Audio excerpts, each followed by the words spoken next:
Natanong namin kanina si Karen Joy kung anong asset niya. Sabi niya ang kanyang sexy bode. Kung ikaw naman, anong best asset mo? Ano po, syempre lalayo pa po ba tayo? Syempre ang baba ko po. Bakit? Bakit kaya? Bakit? Bakit? Kayang mamingwit niyan.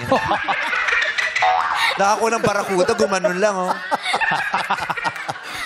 Bakit ang baba mo ang best asset? Ano po, pag lumalabas po ako ng pintuan, nakaabang na po sila sa akin, tapos sasabihin nila sa akin, ano naman, pahimas, pampaswerte daw. Perfect. Ay, swerte. Opo. Yung baba mo kayang maglagay ng pula sa siopaw. Para maging bola-bola ito. Ala po, wala na po siya. Anong mga advantages ng ganyang baba? Ano po, makakapagtupi ka po ng maayos.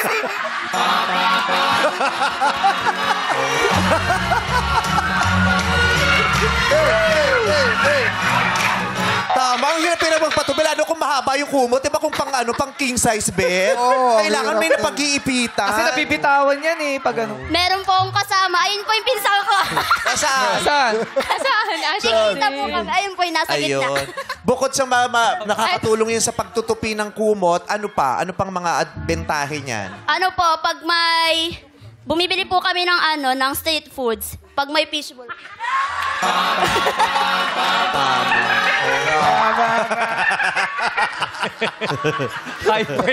Hyper to say to Kyla. Pag sumasakay ka ng MRT, dun sa bilog na ginagano.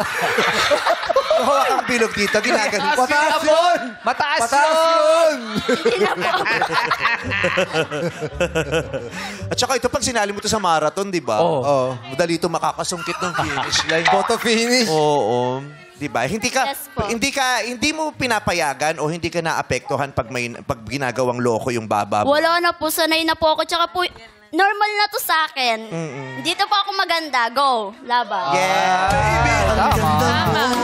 Para sabi mong Yun, dyan ka oh. maganda, bakit nakailang boyfriend na ba si Kyla May? Ano po, tatlo. Oy, tatlo. Ha? Bagong break ba? Tatlo ng boyfriend mo. Nagyakapan kayo ng mga boyfriend mo dati? Ano po, kaya po nag-break kami kasi po na-hospital sila pagtapos na mag